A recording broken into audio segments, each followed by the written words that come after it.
Yes, boys and girls, welcome back to another day in the life video. Today I'm going to be showing you just what I do to stay profitable, how I operate. So everything from sourcing, listing, packaging items, I'm going to be showing you how I do it, and hopefully it will give you some inspiration just to show you how simple this is to make money. Because obviously Vinted reselling is the trend at the moment, and I'm going to show you that it actually does work and you don't really need to be that skillful in doing it. So I'm going to keep this video very reselling based. I obviously do other stuff, like I go gym, I do kickboxing, I cook, but obviously none of you really want to see that shit. So because I want this video to have as much value as possible, and if I'm showing myself just doing like extracurricular stuff, then it's not really going to be useful, because I want this video to actually help you make money and to actually uplift you to try and do something. I don't want you to be like mindlessly consuming my videos. So let's get straight into it. So to start off with, everything that I've sold the night before I would essentially package up. I pretty much send stuff with every courier, with every yodel, or whatever people choose on the platform. So yeah, then obviously I'll head where I need to head to drop the parcels off.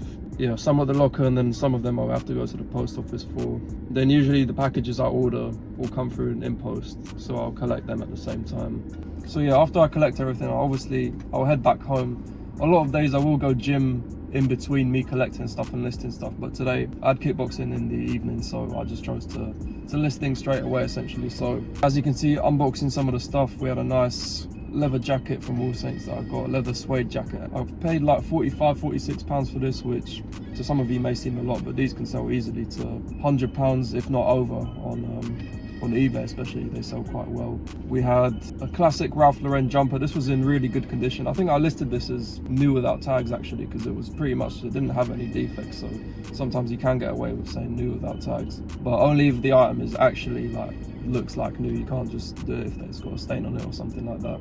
Yeah, as you can see, me doing my measurements, so I do the pit to pit and the collar to hem measurement, so horizontal, vertical. That's why as resellers we can charge a bit of a higher price. We're like actually detailed about the listing. People actually know what they're buying. I've got a North Face Nups gilet, as you can see, in brown. I bought this for just £14, which is quite a good deal. Even during the summer months, these can sell for £35–40 easily, so I think this will go quite quickly, we'll see.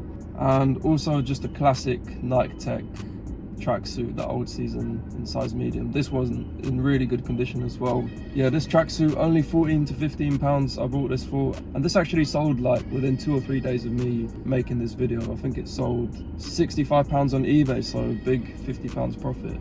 Not bad for one tracksuit. If you've got like a Nike Tech hoodie, it's not a bad idea to think about buying the joggers as well, even if you spend a little bit more for it, because collectively it will sell for a lot more if you've got the set. Like the hoodie on itself here would sell for like maybe £20–25, and the joggers for like no more than 20, but together obviously if they're in good condition as a set, they can really sell for quite a lot and quite quickly as well. So yeah, as a reseller, it's important to not get clogged up in tons and tons of inventory. I mean, I don't really have more than 150 items at once, because you really don't need that many. If you're selling correctly, you don't really need to have a massive stockpile. In terms of how I package them up, I'll buy like a clear cellophane bit of packaging.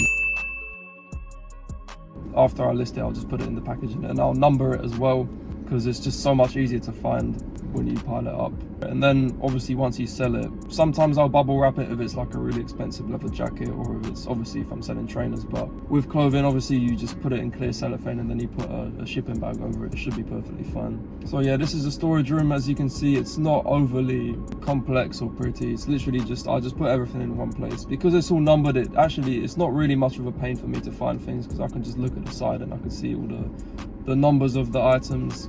Yeah, all the shipping stuff there, all the cellophane bags. Printer, got the trimmer for the labels as well. And yeah, pretty simple setup, as you can see. So I mean, all you really need is a printer and just shipping labels and shipping bags, and that's pretty much it.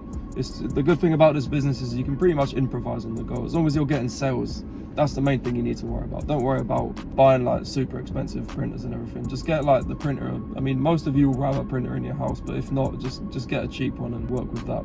So in terms of sourcing, I'll do that scattered throughout the day. I tend to do it a little bit more in the evenings, 7 to 10 p.m, because that's when people list the most. But generally, whenever I have time, I can just go on my phone, and I'll put some of the filters I use on the screen right now as well. Sort from newly listed, refresh, and if anything catches your eye that you think will sell at a decent profit, just buy it. Sometimes I'll send an offer, but if it's something that goes like instantly, like a Ralph Lauren sweatshirt for example, you don't have time to do that because everyone knows about them and they go so quickly, so you just have to be quick about it.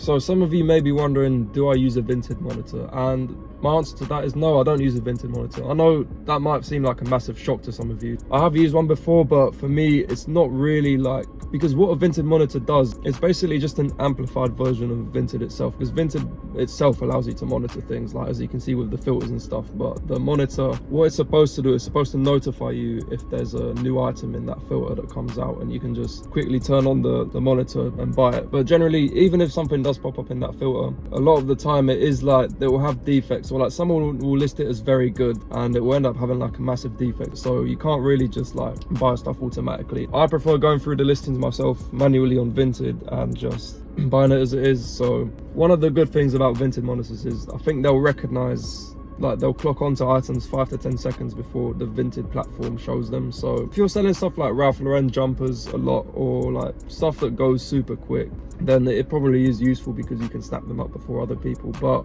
I've used a Vinted monitor before. It might work for some people. I'm not slating Vinted monitors or people that promote them, but you don't necessarily need one, and it depends on what you're selling. Because I sell quite niche items. You don't really need to be like super quick. You don't really need to react like within 2 seconds to buy some of the stuff I buy. Obviously try it out. If it works for you and what you're selling, then fair enough. But you don't necessarily need a Vinted monitor, especially if you're starting. I would just say use the normal Vinted filters, and then if you want to scale up, you know, maybe try it out, see if it's for you, and then yeah, that's that. If you're trying to get into this, spend the first month or two just sort of learning the ropes. You might make a few mistakes, but you'll eventually learn what sells. Just take good pictures, be clear with the listings. Watch my other videos as well, because I get into more details about how to actually list things and what's actually selling at the moment. But I mean, in terms of sourcing, you can pretty much do this all day, any time of the day you want. And listing, yeah, it's good, it's flexible, and it's quite easy as well. I think this is still, even though this is popping off on YouTube, I think it is quite slept on. Like, people don't appreciate just how easy this whole reselling thing is. Well, it's not easy, but it's easy to get into. So if you're willing to put in the work, it's there for anyone who wants it. You don't need to be educated, or you don't need to be a fucking scholar to do this. So yeah, I hope you enjoyed this video. This was a pretty brief day in the life and summary of what I do. Hopefully, I wanted to simplify it for you guys. I don't really want to get too technical and take you off straight with like a gym edit or some shit like that. So yeah, check out my other videos, because I do go into a lot more detail about what to list and what's actually selling at the moment. But all in all, thank you for watching, and I'll see you in the next video.